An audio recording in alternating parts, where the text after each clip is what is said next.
Social media पे हर जगह एक ही बात हो रही है और एक ही ट्रेंड चल रहा है, वो है हैशटैग वज़ीर आज़म नवाज शरीफ। टर्की के साथ उनके एक ज़ाती मरासिम है। एस्टेब्लिशमेंट जो है वो मियां नवाज शरीफ साहब को वज़ीर आज़म के तौर पे एक्सेप्ट करेगी, तो मेरा जवाब है कि क्यों नहीं करे। कब फेंका है किसी ने, कोई बोतल फेंकी है, बोतलों की तो पता नहीं लोग क्या क्या बातें कर रहे हैं। भाई बेड़ा तर्ज तेरा जो भी है, ये जिसने ये किया है, बोतल के जरिए इमरान खान को हलाक करने की कोशिश कर रहे हैं। इमरान खान के ऊपर रॉकेट लॉन्चर से पहले ही हमला हो चुका है। पैनाडोल की गोलियां भी उनको पड़ चुकी। दिल राजा हो, मोहित ज़ादा हो, शाहीन सबाई हो, फौज जो है वो सिर्फ पॉपुलर जो है वो इमरान खान की वजह से, मतलब हनेर खुदा का एजाज एहसन जैसा, जो आपको पता ना पहले कहता था नवाज शरीफ खत्म हो गया है। कल बोल टीवी के ऊपर एक इंटरव्यू दिया और उन्होंने कहा कि नवाज शरीफ जो है वो चौथी दफा वज़ीर आज़म बनने जा रहा है।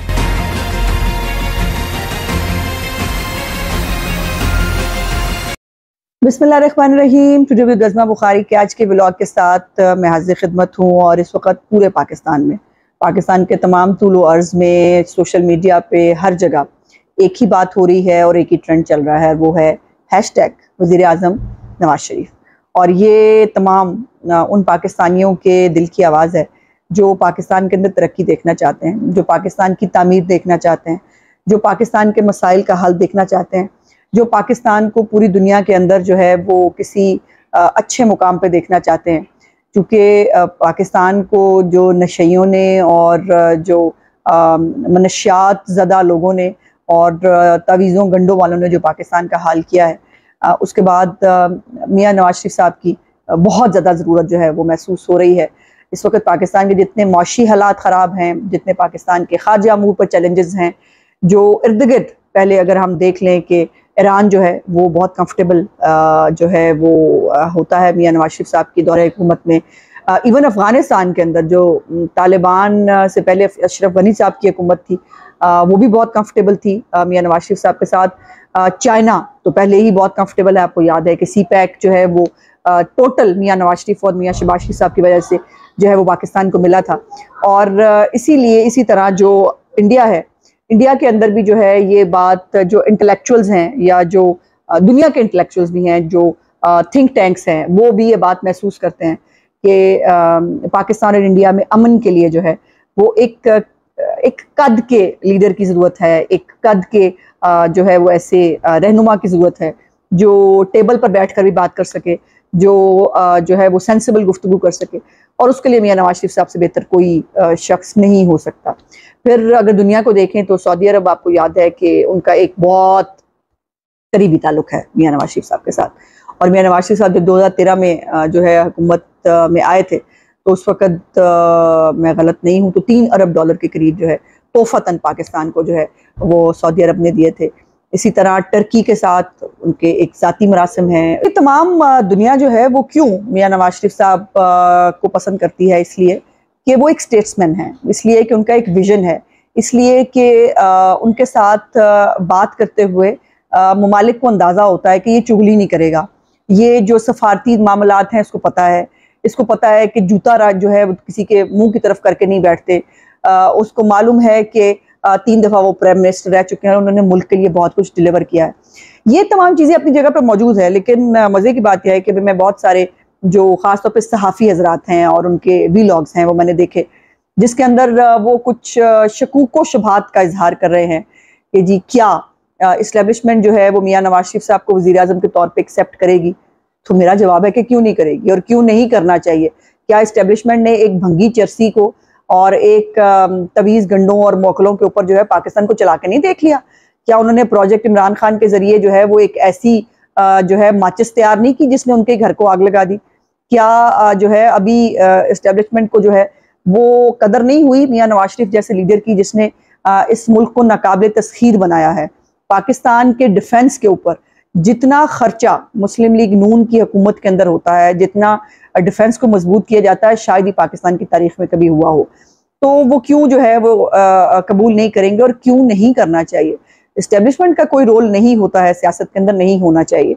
और अगर पाकिस्तान की अवाम मियां नवाज शरीफ साहब को जो है वो वज़ीर आज़म देखना चाहती है, तो अल्लाह पाक जो है वही रोक सकते हैं, और तो शायद कोई नहीं रोक सके, और नहीं रोकना चाहिए। अब जो है कुछ ना कुछ अकल और दिमाग का मुजाहरा जो है वो कर लेना चाहिए। फिर दूसरा ये क्या जी वो इलेक्शन तक वापस आ जाएंगे और उनको इलेक्शन लड़ने की इजाज़त होगी, क्या उनकी नाअहली ख़त्म हो जाएगी? और उसके ऊपर जो है उन्होंने कहा कि जी होने लगता नहीं है कि इतनी जल्दी जो है, अगर नवंबर में इलेक्शन होते हैं तो इतनी जल्दी जो है वो नाअहली ख़त्म हो जाए, और वो आएंगे तो उनको जेल में चले जाना पड़ेगा, तो इलेक्शन कैंपेन कैसे चलाएंगे। तो मेरा सवाल यह है कि क्या अगर डेली हेयरिंग करके, अगर डे टू डे जो है वो हेयरिंग करके मियां नवाज शरीफ साहब को नाअहल किया जा सकता है, अगर जो है वो पूरी मेहनत करके जो है वो उनको महीनों के अंदर जो है वो सज़ा सुनाकर जेल में डाला जा सकता है, और उनकी नाअहली जो है वो उसके ऊपर महीनों जो है वो फिक्स जो है ना होने के लिए जो है वो मेहनत की जा सकती है, जजों के घर जाके उनको जो है वो ये बावर कराया जा सकता है कि 2 साल की मेहनत ज़ाया ना करें। तो ये क्यों नहीं हो सकता कि डेली हेयरिंग करके, और अब तो प्रोसेस बड़ा सिंपल है, अब तो हायर कोर्ट्स में जो आला अदालतें हैं वहाँ पर अपीलें पेंडिंग है, तो वो तो मैं नहीं समझती कि हफ्ते से ज़्यादा का केस होना चाहिए। आप जो है वो सुन लें, जो मुखालिफ वकील है उसको सुन लें, हमारे वकील को सुन लें और अपील का फैसला कर दें, तो इसमें लंबी चौड़ी बात तो होनी नहीं चाहिए। और इलेक्शन से पहले यकीनन उनको वापस आना है, उनका मुल्क है, और पाकिस्तान को पहले भी बहुत सारे तजर्बात से गुजारा गया है। अब पाकिस्तान मुआशी तौर पर, सियासी तौर पर, खारजी तौर पर, दाखिली तौर पर किसी भी तरह के तजर्बे का मुतहम्मिल नहीं है। सो इसलिए नाअहली भी ख़त्म होनी है, और मियाँ साहब जो है वो उनको जो है वो इलेक्शन कैंपेन भी रन करनी है, और इंशाअल्लाह ताला वज़ीर आज़म पाकिस्तान मियाँ नवाज शरीफ को चौथी दफ़ा वज़ीर आज़म बनाकर उनके साथ जो होने वाली ज़्यादतियाँ हैं, जो उनके साथ होने वाले जुल्म हैं, जो उनके साथ नाहक साकिब निसार और उसके गैंग ने जो ज़्यादती की थी प्रोजेक्ट इमरान खान को आगे ले जाने के लिए बाजवा और फैज़ की सरपरस्ती के अंदर, उसको ठीक करना अब अदलिया का भी फ़र्ज़ है और इस्टेब्लिशमेंट का भी फ़र्ज़ है। सो बराए मेहरबानी अपने गुनाहों पर जो है वो उसकी तलाफ़ी हो सकती है कि हकदार को उसका हक जो है वो मिल जाए।